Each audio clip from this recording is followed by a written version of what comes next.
नमस्कार साथियों, आज हमारी सीईटी और हरियाणा पुलिस की तीसरी क्लास है।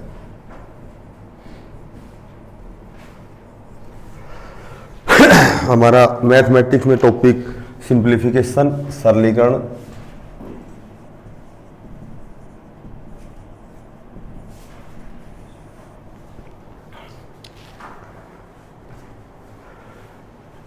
सबसे पहले तो ऐसे एक लाइन खींचो, ऐसे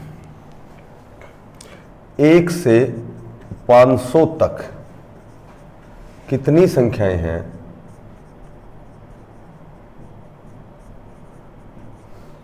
जो 15 से विभाजित है।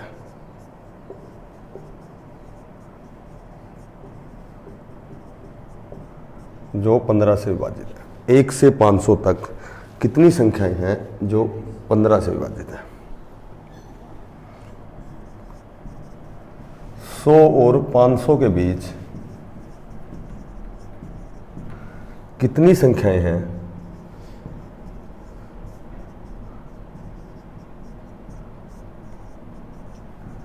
जो 15 से विभाजित है।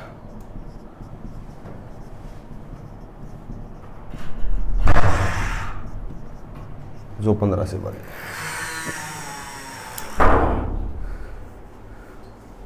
देखो, इस तरह का कोई भी क्वेश्चन आए तो एक तो 1 से 500 तक या फिर 1 से 500 के बीच, दो बातें हैं अलग अलग।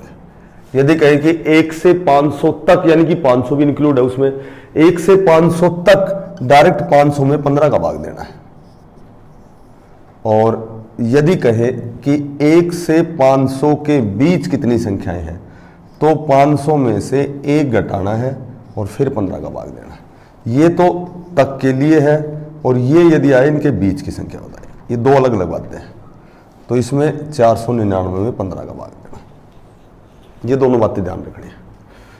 एक तो तक आए, एक बीच आए। ठीक है, बीच का मतलब इसमें 500 शामिल नहीं है, 500 में से 1 घटाना है। और यदि तक आए तो 500 ही शामिल है, तो डायरेक्ट नंबर ऑफ नंबर्स।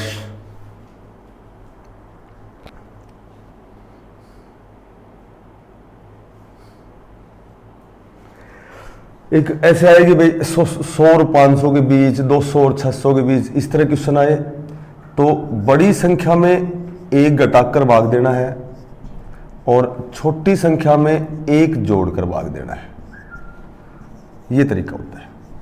499 में 15 का भाग दो और उसके बाद 101 में 15 का भाग दो। 15 × 45, 15 × 45, 15 × 6 = 90। तो इसमें संख्याएं आएंगी 27। केवल जो भागफल है ना वो लेना है, शेष फल छोड़ना है।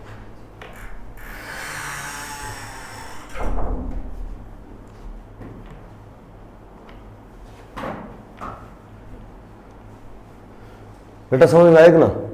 आ गया? जब ऐसे है ना बीच बीच में 100 से 600, 200 से 500, 200 से 700, तो ये तरीका लगाना है। 1 से स्टार्ट करें तो ये ध्यान रखना।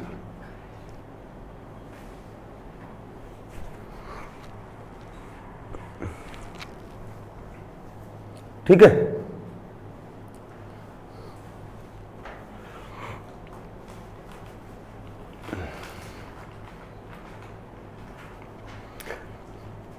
बड़ी संख्या में 1 घटाकर भाग देना है, उसके बाद छोटी संख्या में 1 जोड़कर भाग देना है।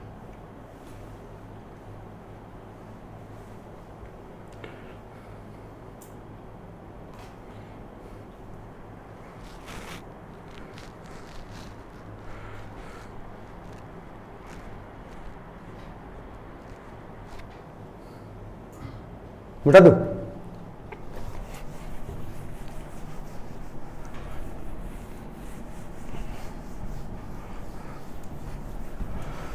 देखो, जैसे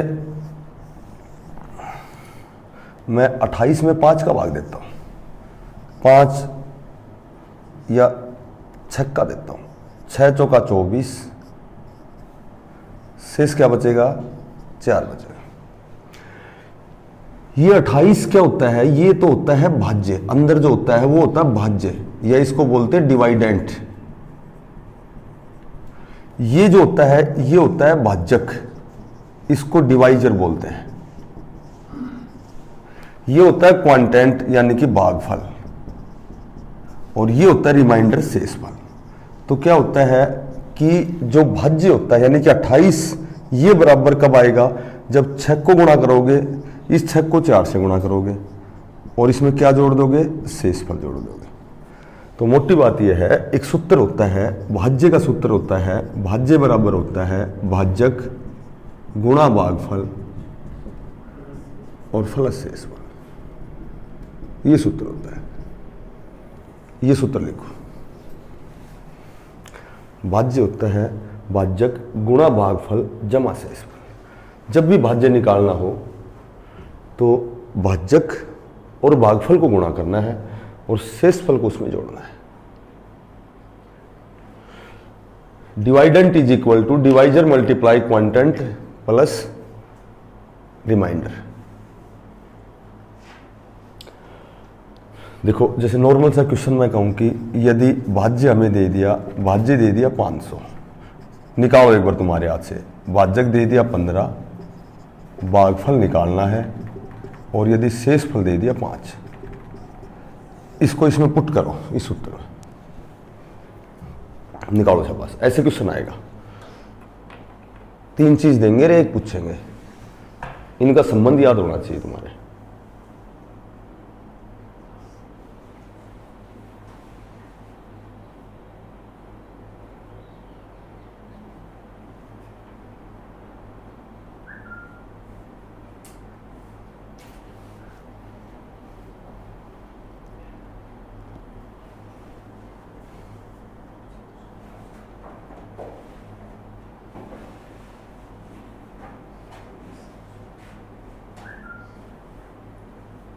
तो बेटा छोटी सी बात है, देखो भाज्य दे दिया 500, इसकी जगह 500 लिखो, बराबर भाजक दे दिया 15, इसकी जगह 15 लिख दो, भागफल निकालना है इसकी जगह x मान लो, प्लस शेषफल दे रखे है 5, इसकी जगह 5 लिख दो।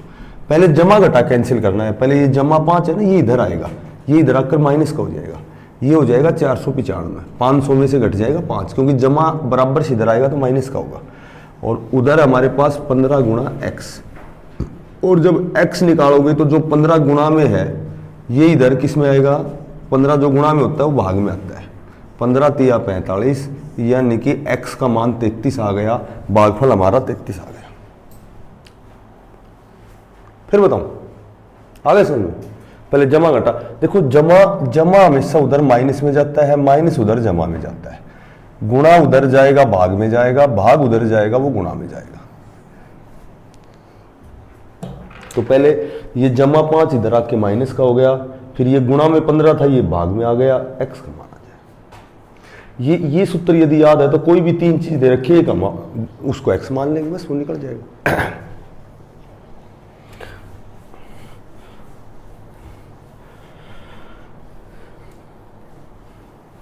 देखो एक तो इस तरह के क्वेश्चन आते हैं, यदि किसी संख्या में, लिखो रकम मेरे साथ लिखा करो, यदि किसी संख्या में 4, 5 और 6 का भाग दिया जाए, 4, 5 और 6 का भाग दिया जाए तो क्रमशः 2, 3 और 4 शेष बचते हैं। 2, 3 और 4 शेष बचते हैं, तो वह संख्या क्या है? तो बताओ वह संख्या क्या है? यदि किसी संख्या में लगातार 4, 5, 6 का भाग दिया जाए तो क्रमशः 2, 3, 4 शेष बचते हैं, तो बताओ वह संख्या क्या है? देख सुनो, ऐसा कोई भी क्वेश्चन किसी संख्या में 6 का भाग दे तो 5 शेष बचे, 5 का दे तो 4 बचे, 4 का, इस तरह के कितनी भी लेंथ ही जैसे इसकी रकम बना दो, इसका एक ही तरीका याद रखना है। देखो ये संख्या निकालने का ये तरीका होता है, ये तरीका होता है, 4 का भाग दिया, 4 का भाग दिया, 5 का भाग दिया और 6 का भाग दिया, शेष यहाँ शेष लिखना है, यहाँ पहले कॉलम में शेष लिखना है। शेष बचते हैं एक तो 2, एक 3 और एक 4, शेष इधर लिखना है और भाज्य इधर लिखना है। अच्छा, कोई ऐसी संख्या है, 6 का जब भाग देंगे तो 4 शेष कब बचेगा? 4 का भाग देंगे तो 2 शेष बचेगा, 5 का देंगे तो 3 शेष बचेगा, 6 का देंगे तो 4। तो 6 का भाग देंगे तो 4 शेष कब बचेगा? जब 6 एकम 6 और शेष जोड़ दो, 6 एकम 6 4 10, 5 ढाई 50 और 3 53, 53 चौका 4 तिया 12, 212, यानी कि वह संख्या 214 है। इसको और इसको गुणा करके ये शेष फल जुड़ेगा, इसको और इसको गुणा करके ये शेष फल जुड़ेगा, इसको और इसको गुणा करके ये शेष फल जुड़ेगा। ये तरीका होता है इसका, ठीक है। ये तो मैंने चूंकि 3 ही संख्याएं हैं, 6 संख्याएं भी आ जाए तो भी यही तरीका होता है। यहां हमेशा शेष लिखना है, ये सारे शेष, यहां भाज्यक, यहां 1 मान लेना है क्योंकि भागफल हमने 1 मान लिया। जब भी कोई ऐसी संख्या पूछे तो ये तरीका बेस्ट है।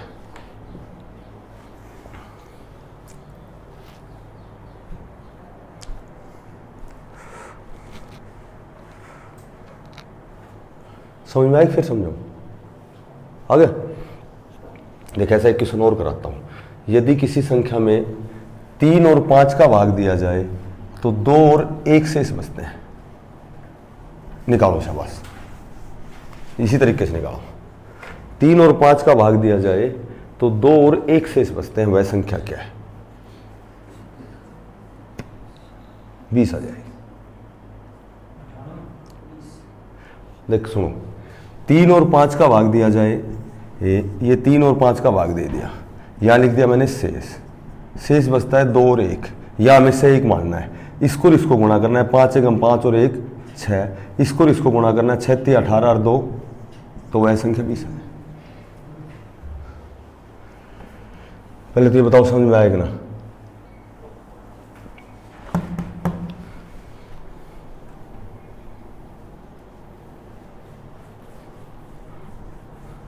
एक इस तरह क्वेश्चन आता है, यदि किसी संख्या में 119 का भाग दिया जाए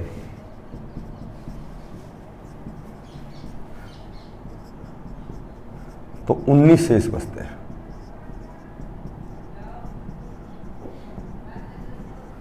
यदि उसी संख्या में 17 का भाग दिया जाए तो क्या शेष बचेगा? शेष बताना है इसमें। यदि किसी संख्या में 119 का भाग दिया जाए तो 19 शेष बचता है। उसी संख्या में वैसे तो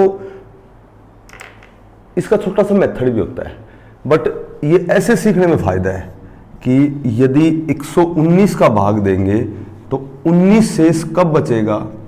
119 का भाग देंगे तो 19 शेष कब बचेगा? जब हम कहेंगे 119 एकम 119, ठीक है, तो ये संख्या जब 138 होगी। कैसे करेंगे कि जिसका भाग देना हमें और जो शेष है इन दोनों को जोड़ दो, ये संख्या बढ़ जाएगी। 119 का भाग देके 19 शेष कब बचेगा? जब इसको और इसको जोड़ दोगे ना तो वो संख्या बढ़ जाएगी। भाई 119 एकम 119, क्या शेष बच गया? 19, तो संख्या क्या बन गई हमारे पास? 138। अब कह रहा है कि यदि उस संख्या में 17 का भाग दिया जाए तो क्या शेष बचेगा? तो 17 का भाग दिया जाएगा तो क्या शेष बचेगा? 2 शेष। ऐसे निकालना है। ये बताओ 138 समझ में आएगी ना बात? आ गई ना? क्योंकि 19 शेष कब बचेगा? जब वो संख्या 138 है। तो इसका ये तरीका होता है निकालने का। इसको और इसको जोड़ दिया करो, जिससे भाग देना है और जो शेष बचता है इन दोनों को जोड़ते ही संख्या बन जाएगी। और संख्या बनते ही अगली जो कंडीशन है 17 का भाग दें तो क्या शेष बचेगा? तो इस संख्या में फिर 17 का भाग देना है, वही शेष बचेगा। ठीक है। बाकी जल्दबाजी में यदि करना हो तो केवल एक ही तरीका होता है कि जो शेष दे रखे है ना उसमें इसका भाग दे दो, बस 19 में 17 का भाग दे दो। ये जिड्डी लेवल का तरीका होता है। जिड्डी लेवल में यही होता है कि डायरेक्ट जो शेष बच रहा है उसमें जिसका भाग देना है उसका भाग दे दो, बस इतना लंबा करने की जरूरत नहीं है।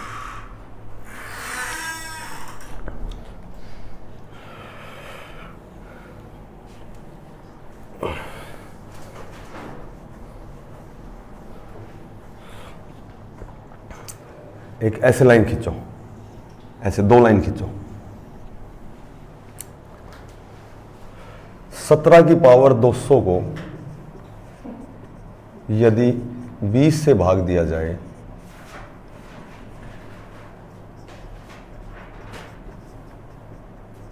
तो क्या शेष बचेगा?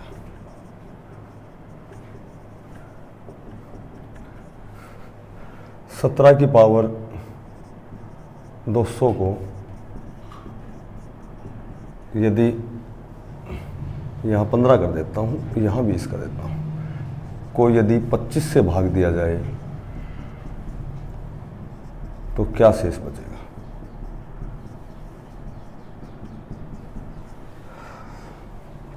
सत्रह की पावर 189 को यदि 20 से भाग दिया जाए तो क्या शेष बचेगा?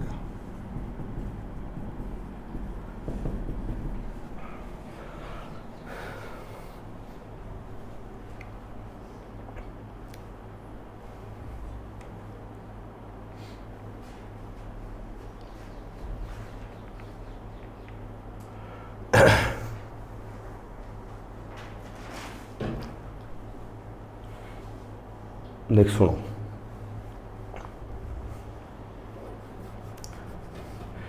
ये जो 17 है ये तो आधार है, बेस है, और ये पावर है, घात है।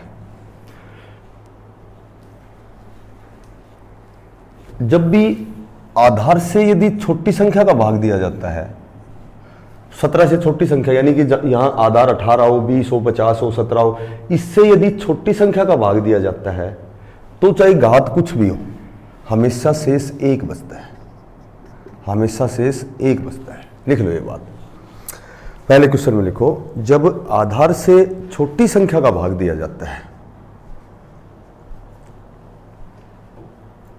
जब आधार से छोटी संख्या का भाग दिया जाता है, घात का मान चाहे कुछ भी हो, सम हो, विषम हो, भाज्य हो, अभाज्य हो, घात का मान चाहे कुछ भी हो,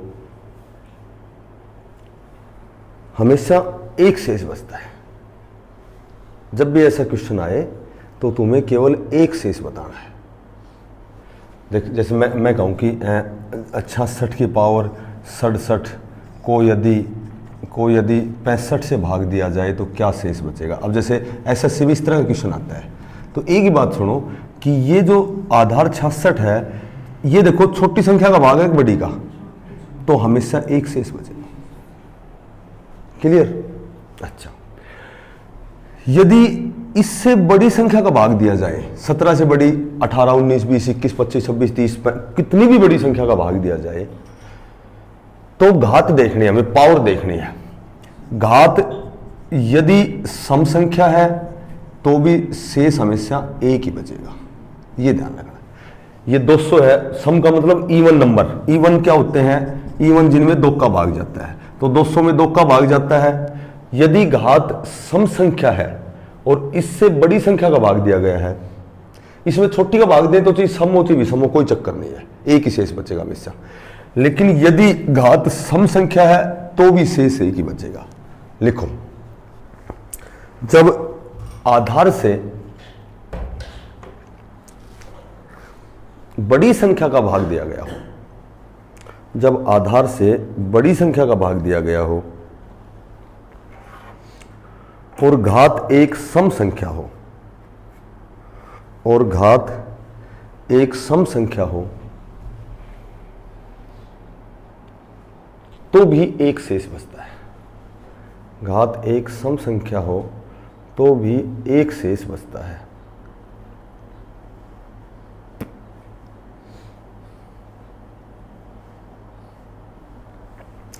इसमें एक छोटी सी बात ध्यान रखनी है, जब आधार से बड़ी संख्या का भाग दिया गया हो और घात एक ओड नंबर है, एक विषम संख्या है, घात यदि विषम संख्या है तो जो आधार वाली संख्या है, जो आधार वाली संख्या है वही शेष बचते हैं। आधार वाली संख्या है वही शेष बचते हैं, यानी कि आधार पे क्या है 17, तो इसमें जो शेष बचेगा, रिमाइंडर जो बचेगा वो 17 बचेगा। लिखो ये बात, जब आधार से बड़ी संख्या का भाग दिया गया हो और घात एक विषम संख्या है, तो आधार वाली संख्या ही शेष बचती है।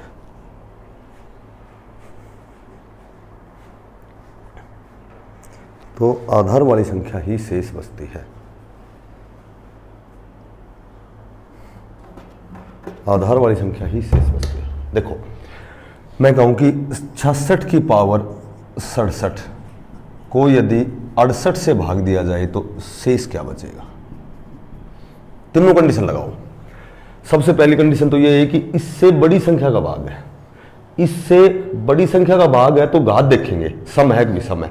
यदि सम होगी तो शेष 1 बचेगा, विषम है क्योंकि 2 का भाग नहीं जाता, तो आधार वाली संख्या शेष बचेगी। आधार पर क्या है 66, तो इसमें जो रिमाइंडर बचेगा वो 66 बचेगा।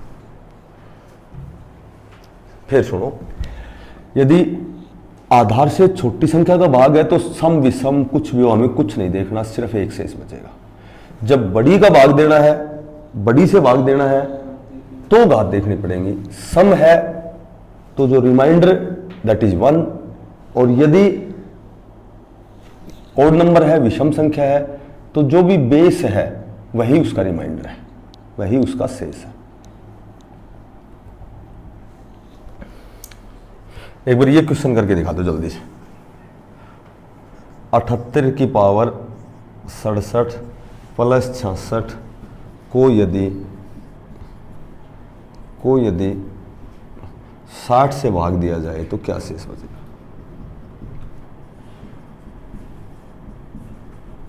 शाबाश। सबसे पहले तो इसमें भाग दो, इसमें भाग दो। एक बात बताओ, यहां तो 78 78 है और 78 में भाग किसका दे रहे हैं 60 का, छोटी का भाग दे रहे हैं, तो यहां तो शेष क्या बच गया। और इसमें क्या और जोड़ना है 66, कितना हो गया ये 67, और अब 67 में भाग किसका देना है 60 का, तो शेष क्या बचेगा। ऐसे करना है। कौन समझ भाई आ गया।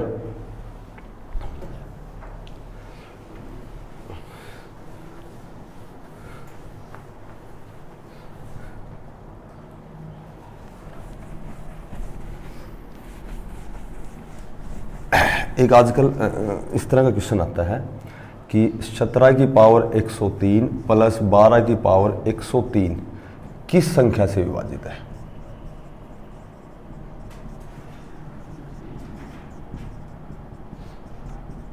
अब सुनो, इस तरह का जब भी क्वेश्चन आए ना तो इसमें ऑप्शन मिलेंगे, तो हमें क्या करना है कि ये देखना है कि घात एक तो विषम होनी चाहिए और एक बराबर होनी चाहिए। तो यदि यहां जमा है तो इन दोनों को जोड़ेंगे, a जमा b से विभाजित होगी, यह संख्या हमेशा 29 से विभाजित होगी। ऑप्शन में 29 मिलेगा। यदि यहां माइनस है तो घटाना है, प्लस है तो जोड़ना है, पर ये दोनों बराबर होनी चाहिए, ये कंडीशन है। लिख लो ये बात। जब घात विषम संख्याएं हों और बराबर हों,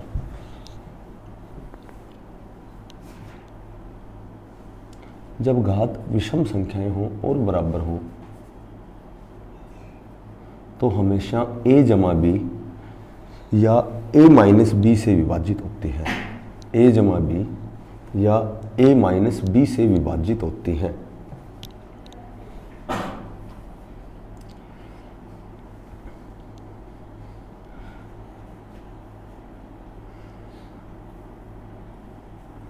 a जमा b या a माइनस b से विभाजित होती है। पहले तो ये बताओ ये क्लियर है कि नहीं। क्लियर। एक इस तरह का क्वेश्चन आता है कि मैं कहूं कि 200 कितनी संख्याओं से विभाजित है।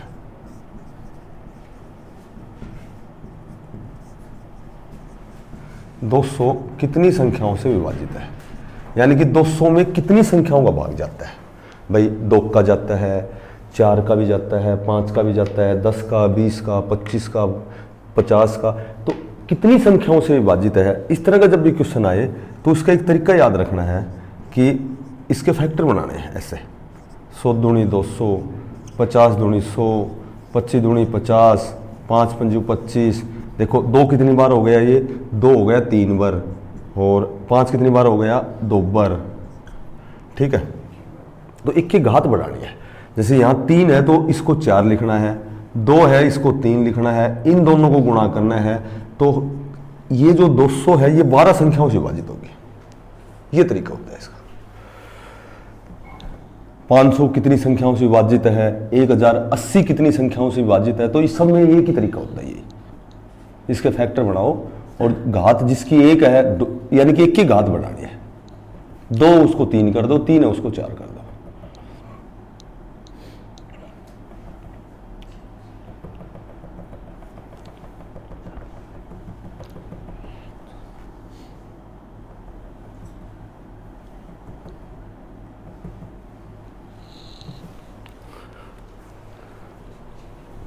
एक इस तरह का क्वेश्चन आता है कि 3 अंकों की कितनी संख्याएं हैं।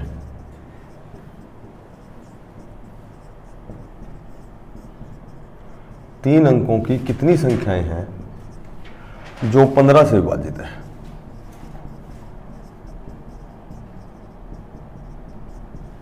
तीन अंकों की कितनी संख्याएं हैं जो 15 से विभाजित है।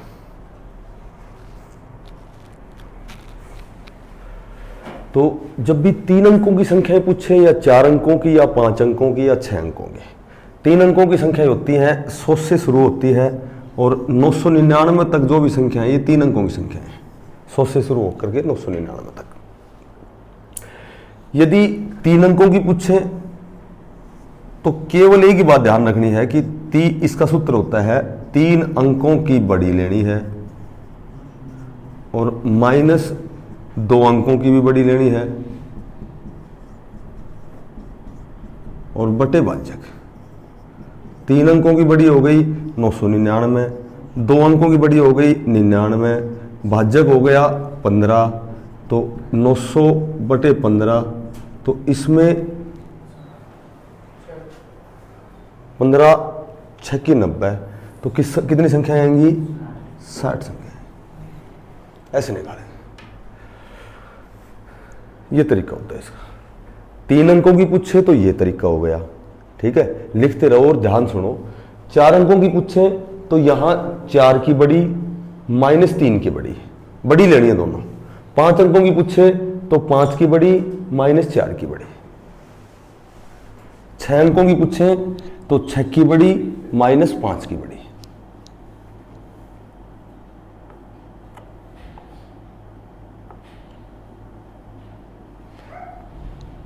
चार अंकों की पूछे तो क्या बताओगे, 4 की बड़ी माइनस 3 की बड़ी, और जो भी भाजक है 15, 6, 9, 8 कुछ भी है, जरूर नहीं कि पूरा ही भाग जाए, भागफल लेना है। भागफल पूरा मत जाओ चाहिए, शेषफल छोड़ दो उसको। ये तरीका होता है इसका। रीजनिंग में हमारा जो तीसरा टॉपिक है वो है कोडिंग डिकोडिंग।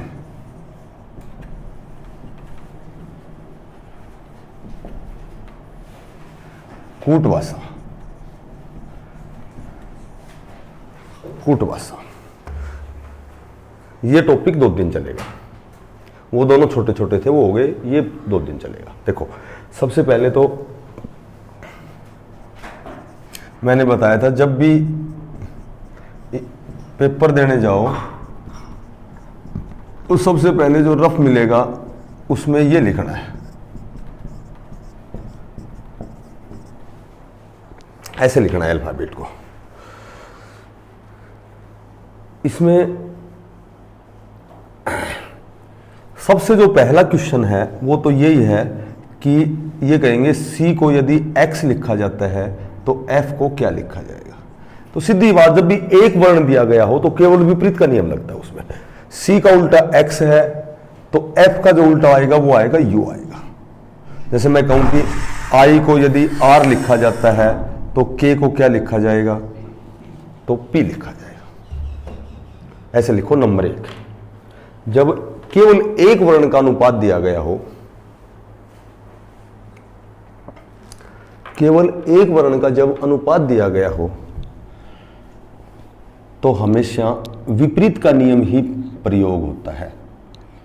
हमेशा विपरीत का नियम ही प्रयोग होता है। जब भी एक वर्ण का अनुपात दिया गया हो तो हमेशा विपरीत का नियम ही प्रयोग होता है। देख सुनो, अगर मैं कहूं कि यदि G को J लिखा जाता है तो Q को क्या लिखा जाएगा? तो G का चूंकि उल्टा क्या होता है? T होता है, पर इसने G को J लिख दिया तो Q को क्या लिखा जाएगा? तो हमेशा ये ध्यान रखना, यदि दूसरे का संबंध तीसरे से है तो पहले का संबंध चौथे से आएगा, तो G को क्या लिखा जाएगा? T लिखा जाएगा, क्योंकि J का उल्टा क्या होता है? J का उल्टा Q होता है। तो दूसरे का संबंध तीसरे से बना दिया तो पहले का संबंध चौथे से बनाना है, यह भी ध्यान रखना। एक वर्ण का आएगा तो केवल यही तरीका लगेगा उसमें, उसका विपरीत पहले, इसका विपरीत यहां लिख दिया, इसका विपरीत यहां लिख देंगे, ऐसे ऐसे आएगा। जैसे मैं कहूं कि यदि L को B लिखा जाता है तो O को क्या लिखा जाएगा? तो सीधी बात है, L का उल्टा O होता है तो B का उल्टा क्या होता है? Y।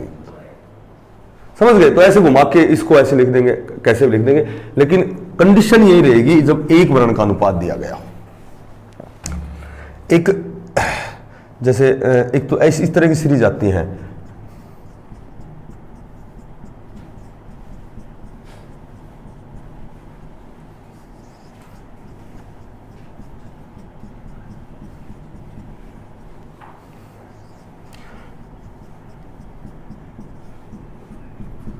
जैसे इस तरह की, एक तो ये 3-4 सीरीज हैं ये, ठीक है।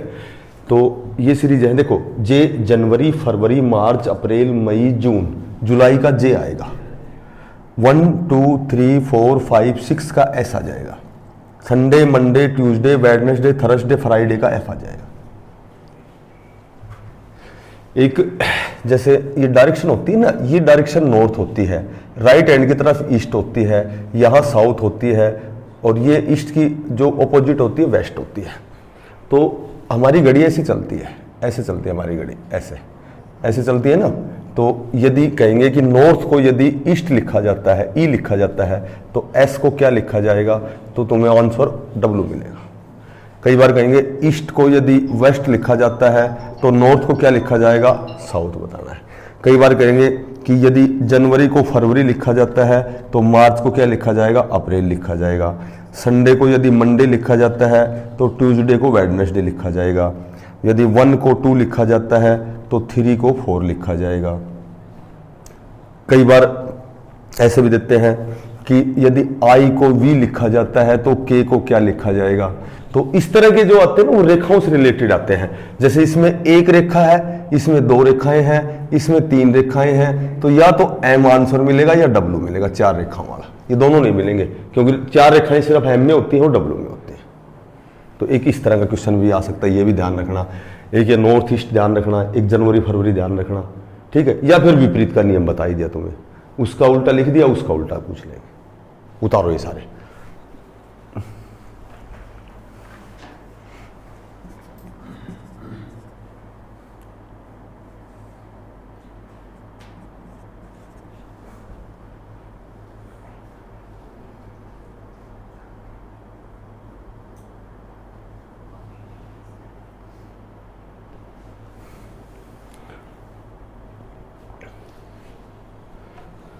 एक जैसे वो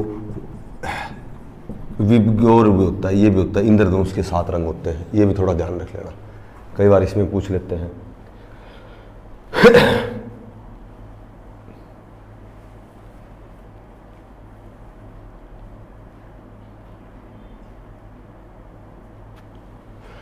एक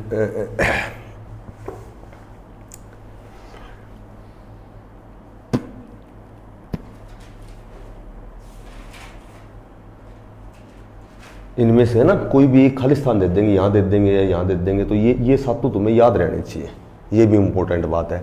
इसमें है ना एक और बढ़िया बात बताता हूँ, ये होता है वायलेट, होता है बैंगनी, बैंगनी होता है, ठीक है। और ये होता है रेड, रेड यानी कि लाल। एक दो जिक्के क्वेश्चन बताता हूँ इंपॉर्टेंट। सबसे पहले तो ये बात लिखो कि प्राथमिक रंग कौन से होते हैं, तो आरबीजी याद रखना, आरबीजी लिख लो ये बात। प्राथमिक रंग कौन से होते हैं? आरबीजी। जितने भी हम ये चलचित्र देखते हैं ना, टीवी में फिल्म देखते हैं, टीवी देखते हैं, टेलीविजन देखते हैं, तो उसमें हमेशा आरबीजी का प्रयोग होता है, प्राथमिक रंगों का प्रयोग होता है आरबीजी। आर रेड, ब्लू और ग्रीन, प्राथमिक रंग, कई बार साइंस में क्वेश्चन आता है प्राथमिक रंग कौन से होते हैं, तो आपको बताना है कि प्राथमिक रंग आरबीजी होते हैं, आर रेड, ब्लू और ग्रीन। टीवी देखते हैं ना तो उसमें इन्हीं रंगों का प्रयोग होता है। एक कई बार पूछते हैं कि इनमें से सबसे अधिक तरंग दैर्घ्य किसकी है, तो लाल की बतानी है तरंग दैर्घ्य, लाल की। सबसे कम पूछे तो बैंगनी की बतानी है। और एक होता है विकिरण होता है, विकिरण होता है फैलाव होता है जैसे, तो सबसे अधिक विकिरण किसका होता है, तो वायलेट का बताना है। लिख लो, छोटी छोटी बातें हैं, कई बार एग्जाम में पूछते हैं। ऐसे लिखो, सबसे अधिक तरंग दैर्घ्य लाल की होती है और सबसे कम जो तरंग दैर्घ्य होती है बैंगनी की होती है। सबसे कम तो जो तरंग दैर्घ्य होती है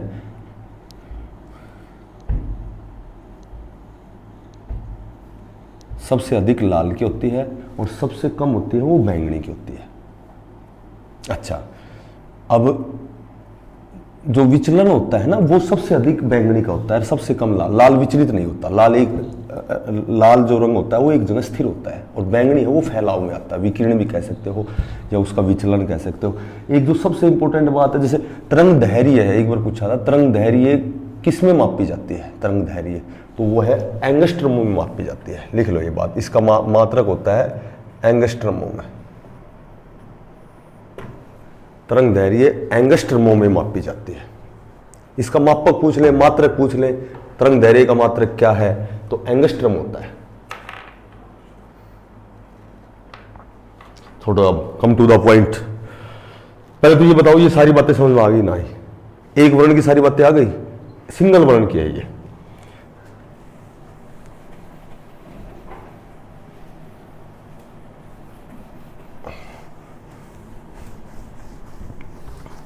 एक तो जब भी जैसे इस तरह क्वेश्चन आए, आर पी जी के क्यू को किसी सांकेतिक भाषा में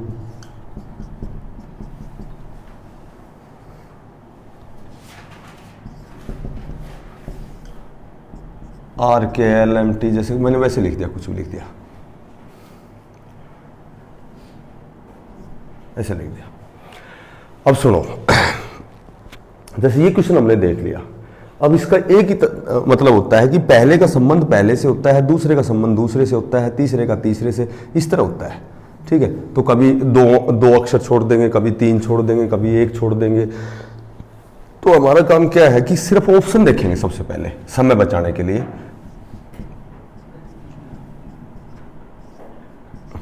जैसे इस तरह ऑप्शन देंगे हमें,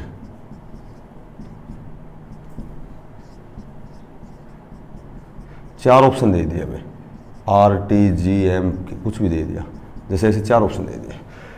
तो एक तो सिंपल तो ऐसे समझ लो कि आर को टी लिख रखा है, तो आर को टी लिख दिया, इसका मतलब एक बीच में एस छोड़ दिया, 1 छोड़ दिया, तो इसमें भी 1 छोड़ दोगे, सी के बाद डी छोड़ दो, ई आएगा सी का मतलब। पी को आर लिख रखा है तो पी क्यू 1 छोड़ दिया बीच में, तो के में 1 छोड़ दोगे, जे के एल छोड़ दोगे तो एम आएगा। उसके बाद में जी को आई लिख रखा है तो जी एच 1 छोड़ दिया, एल को 1 छोड़ोगे, एल एम छोड़ते क्या होगा, एन आएगा। उसके बाद जे के में के को एम लिख रखा है, जे के एल छोड़ दिया, तो हम भी एम में एन छोड़कर ओ लिख देंगे। उसके बाद क्यू को एस लिख रखा है, वो पी क्यू आर छोड़ दिया, तो टी में यू छोड़ के क्या आएगा, वी आएगा। तो इसका आंसर मतलब ऐसे निकालेंगे, या तो 1-1 छोड़ देंगे, या 2-2 छोड़ देंगे, या एक में 1 छोड़ दिया, अगले में 2 छोड़ दिया, उससे अगले में 3 छोड़ दिया, या फिर कहीं तो अगला ले लिया, कभी पिछला ले लिया, फिर आगे ले लिया, फिर, यानी कि वो एक सीरीज बनाएंगे। तो वो सीरीज हमें ऐसे बनानी है, इसका संबंध इससे है। बाकी इसका तरीका ये होता है, जब प्रैक्टिस हो जाती है तो जैसे 4 ऑप्शन देख लिए हमने, तो वे 2 ऑप्शन चूज किए जाते हैं जिनमें शुरू के 2 मिलते हैं या 3 मिलते हैं। जैसे इसमें ई एम एन है, ई एम एन है, तो आंसर या तो ये है या ये है। ये तो आंसर हो ही नहीं सकता, इसमें तो जाओ ही मत। जो शुरू में जिसके 2 मिल रहे हैं या 3 मिल रहे हैं, केवल दोनों में आंसर रहेगा हमेशा। अब चौथा लगा, इसमें ओ है, इसमें जे है, तो केवल चौथा देखना है, चौथा के देखना है। के को क्या लिख रखा है, एम लिख रखा है, जे के को एम, जे के एल छोड़ दिया, तो सिर्फ चौथा देखो, एम को एन छोड़ करके ओ आएगा, तो सिर्फ 2 सेकंड में आंसर आएगा। ऐसे किया जाता है, एक करके देखो, दोनों में समय ज्यादा लगेगा। ऑप्शन वे 2 ऑप्शन चूज करो जिनमें शुरू के या तो 3 अक्षर मिलते हैं या 2 अक्षर मिलते हैं। जो नहीं मिलता केवल वो ही देखना है। जैसे तीसरा नहीं मिलता तो सिर्फ तीसरा देखना है, इस तीसरे को क्या लिख रखा है, उसमें वो तीसरा ही लिख दो, उतना ही अंतर, 2 का अंतर है, 2 छोड़ के कर दो तो वो केवल 1 सेकंड में आंसर आ जाएगा। समझ गए? बाकी इस तरीका ये है कि इसका इससे, इसका इसके, ऐसे प्रैक्टिस कर सकते हो। बाकी एग्जाम में ऐसे नहीं किया जाता, एग्जाम में सिर्फ एक ही अक्षर देखा जाता है बस, चौथा या तीसरा बस। एक इसमें CKGMV RPGKQ जैसे इस तरह दे दिया। तो एक ये ध्यान रखना है, जब पहले का इसका और इसका संबंध है ना, जब इसमें अंतर 7 से अधिक का जाता है ना, 7 से अधिक का, जैसे C तीसरे स्थान पर है, W 23वें स्थान पर है, ठीक है, तो 3 और 23 में 20 का अंतर आ गया। तो जब भी ये अंतर आए ना तो समय खराब नहीं करना, उसमें 1000% एक ही तरीका होता है, और वो तरीका होता है पीछे वाले का संबंध पहले से कर दिया, इसका इससे कर दिया, इसका इससे कर दिया। ये प्रैक्टिस करके देखना, हमेशा यही कंडीशन मिलेगी। जब 7 से अधिक का अंतर आएगा तो हमेशा पीछे से उसका संबंध बनाया जाएगा। V को U, V को W इससे अगला लिख दिया, M से अगला N लिख दिया, G से अगला H लिख दिया, K के अगला L लिख दिया, C से अगला D लिख दिया। तो हम Q के बाद R, J, K के बाद L, G के बाद H, P के बाद Q और R के बाद S, दैट इज आंसर। ये तरीका जब लगाना है, जब पहले का पहले से संबंध बनाते हम तो वो 7 से अधिक का अंतर आए तो हमेशा यही कंडीशन लगेगी उसमें, बगैर समय खराब करें। समझ गए? और 1, 2, 3, 4 का अंतर है तो सीधी सी बात है, वो इससे पहले वाला क्वेश्चन करवाया था, 1 का अंतर, 2 का, मैक्सिमम 3, 4 तक अंतर है तो पहले का पहले से संबंध होता है। और यदि 7 से अधिक का अंतर है तो कन्फर्म 1000% ये तरीका लगता है उसमें। समझ? क्लियर?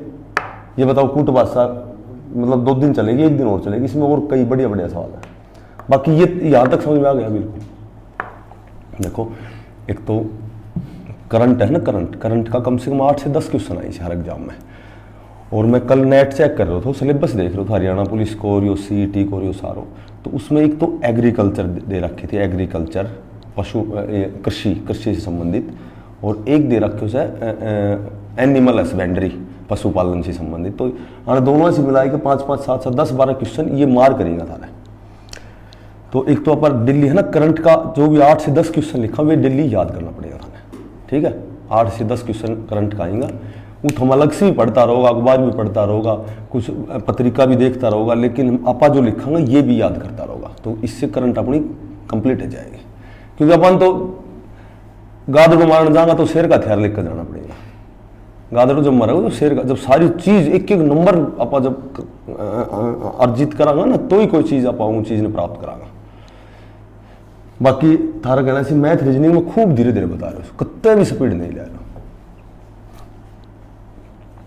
लिखो सबसे पहले करंट का दिल्ली का 5 से 7 क्वेश्चन करूंगा और कभी भी सुन मैं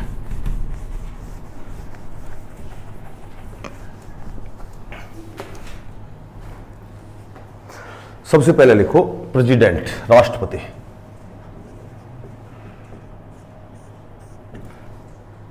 राष्ट्रपति लिखो। राष्ट्रपति का जो उल्लेख है लिखो 52वें अनुच्छेद में है। 52वें अनुच्छेद में इसका उल्लेख है।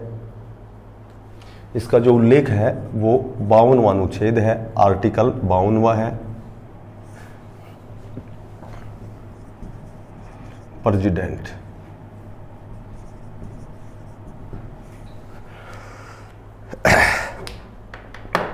इसकी सैलरी लिखो 5 लाख होती है। वर्तमान में तुम्हें पता ही है रामनाथ कोविंद है, और प्रथम पता ही है तुम्हें, प्रथम कौन था राष्ट्रपति, स्वतंत्र भारत का प्रथम राष्ट्रपति डॉक्टर राजेंद्र प्रसाद था, ये भी तुम्हें पता ही है, ठीक है। और अब लिखो प्रधानमंत्री।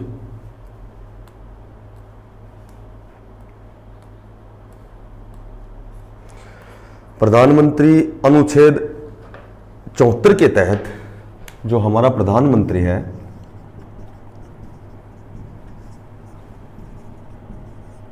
अनुच्छेद 74 के तहत इसकी जो नियुक्ति करता है वो राष्ट्रपति करता है। इसकी जो नियुक्ति करता है, प्रधानमंत्री की जो नियुक्ति करता है वो राष्ट्रपति करता है।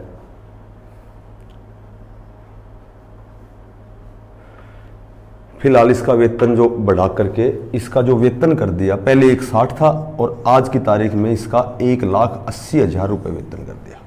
वर्तमान में प्रधानमंत्री का जो वेतन कर दिया वो 1,80,000 कर दिया। अब एक छोटी सी बात लिखो, जो राष्ट्रपति होता है, एक तो इसको प्रथम नागरिक कहते हैं। प्रथम नागरिक कौन है, देश का प्रथम नागरिक कौन है, तो तुम्हें बताना है राष्ट्रपति होता है। एक लिखो, जो संवैधानिक प्रमुख होता है वो राष्ट्रपति होता है। संवैधानिक प्रमुख जो होता है, संवैधानिक प्रमुख राष्ट्रपति होता है। संवैधानिक प्रमुख होता है वो राष्ट्रपति होता है। और जब भी आपसे कभी पूछे कि भाई वास्तविक प्रमुख कौन है, तो तुम्हें प्रधानमंत्री बताना है। यदि वास्तविक प्रमुख पूछा जाए तुमसे तो प्रधानमंत्री बताना है, और प्रथम नागरिक या संवैधानिक प्रमुख पूछे तो राष्ट्रपति बताना है। वास्तविक प्रमुख कौन है? प्रधानमंत्री। एक हर एग्जाम में मेरे ख्याल से मैं 10 में से 9 एग्जाम में देखा है कि तीनों सेनाओं का जो प्रमुख होता है वो राष्ट्रपति होता है। हमेशा ध्यान रखना, तीनों सेनाओं का जो 3 सेनाएं हैं तो उनका जो प्रमुख पूछा जाए, उसका कमांडर पूछा जाए तो राष्ट्रपति बताना है तुम्हें। अच्छा, अब लिखो उपराष्ट्रपति, वाइस प्रेसिडेंट। उपराष्ट्रपति है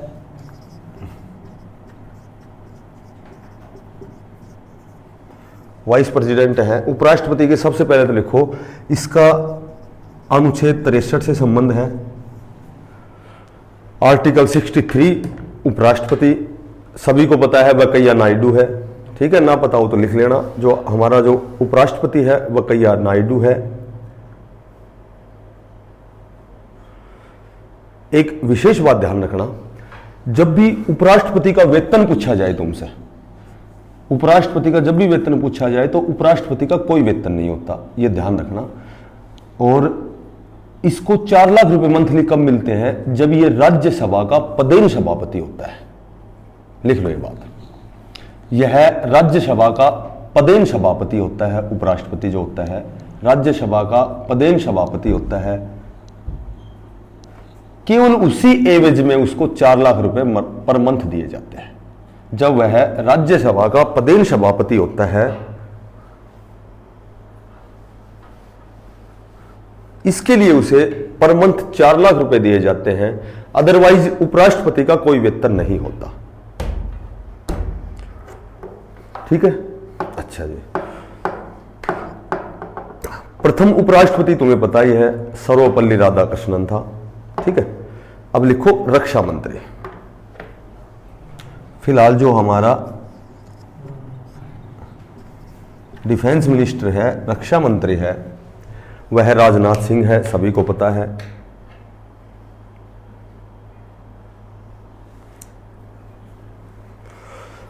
प्रथम रक्षा मंत्री लिख लो बलदेव सिंह।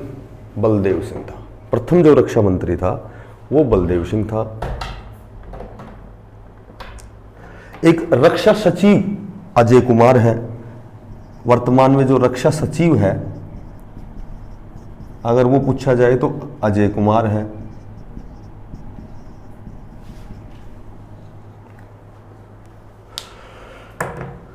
लिखो गृह मंत्री। कौन है बताओ गृह मंत्री वर्तमान में? अमित शाह। और यदि प्रथम गृह मंत्री पूछा जाए तो तुम्हें बताना वल्लभ भाई पटेल। जो हमारा प्रथम गृह मंत्री था वह था वल्लभ भाई पटेल।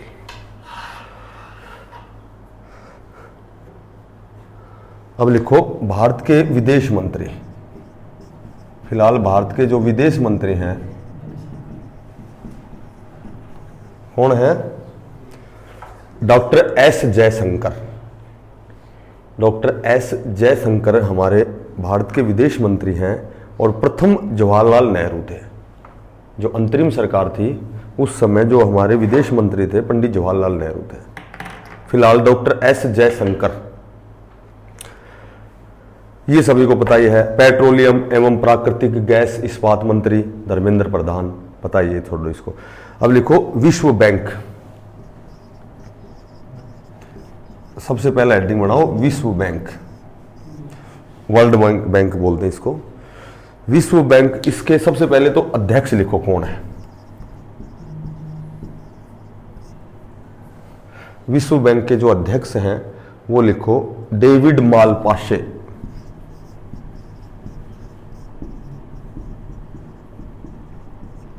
डेविड मालपासे, ये 13वें अध्यक्ष हैं। डेविड मालपासे विश्व बैंक के 13वें अध्यक्ष हैं। विश्व बैंक की यदि यह इस्टेब्लिश कब हुआ था, इसकी स्थापना पूछी जाए तो 1944 लिखना है, 1944 लिखना है। इसका यदि विश्व बैंक का मुख्यालय पूछा जाए, हेडक्वार्टर पूछा जाए, तो ये वाशिंगटन डीसी में है।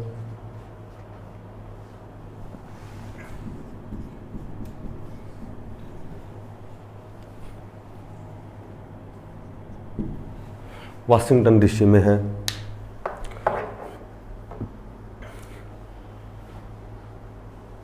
ठीक है।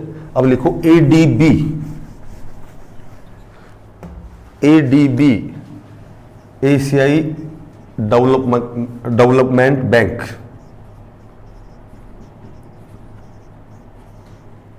एशियाई विकास बैंक, डेवलपमेंट होता है विकास, एडीबी एशियाई डेवलपमेंट बैंक। इसके सबसे पहले तो अध्यक्ष लिखो, अध्यक्ष लिखो मासात्सुगु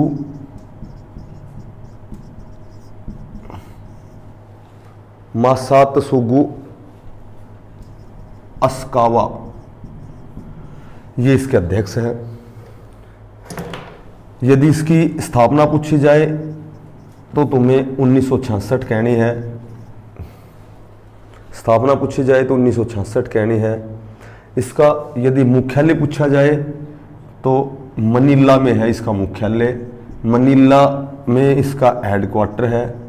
और मनीला कहाँ है? मनीला फिलीपींस की राजधानी है।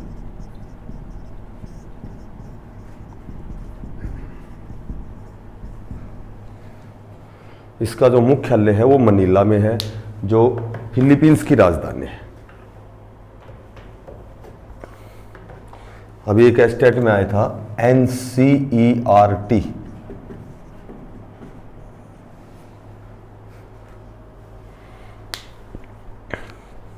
National council education research training, जो NCERT है, इसकी स्थापना पूछी थी तो तुम्हें याद रखना है इसकी स्थापना 1961 में हुई थी। इसकी स्थापना हुई थी 1961 में। और इसका जो फिलहाल में जो इसका निदेशक है, NCERT का निदेशक है, यह है ऋषिकेश। इसका जो निदेशक है वो है ऋषिकेश सेनापति। इसका यदि मुख्यालय पूछे तो न्यू दिल्ली में है, इसका मुख्यालय नई दिल्ली में है।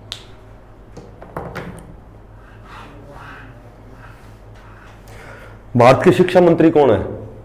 रमेश पोखरियाल निशंक। प्रथम शिक्षा मंत्री कौन थे?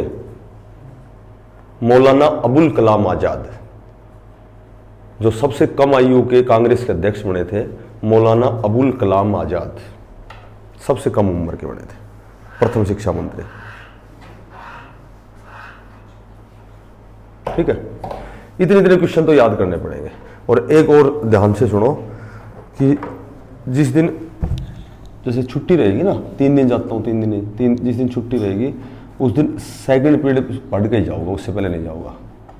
जैसे अब तारीफ ज्योग्राफी चल रही है ना, तो उसके बाद में फिर आप एक पीरियड 15-15 मिनट को लेंगे, ज़्यादा कौन लें, 15 मिनट की हिंदी, 15 की इंग्लिश, और 15 मिनट में या तो एग्रीकल्चर शुरू करांगा या फिर एनी मैनेजमेंट है उनमें भी मतलब ये जैसे 10-10 क्वेश्चन करता रहा एक टॉपिक का 10-15 क्वेश्चन, तो ऐसी तैयारी जाएगी बढ़िया, क्योंकि फिर वो 90 क्लास में पूरा सिलेबस एगो को ना फिर रह जाएगा।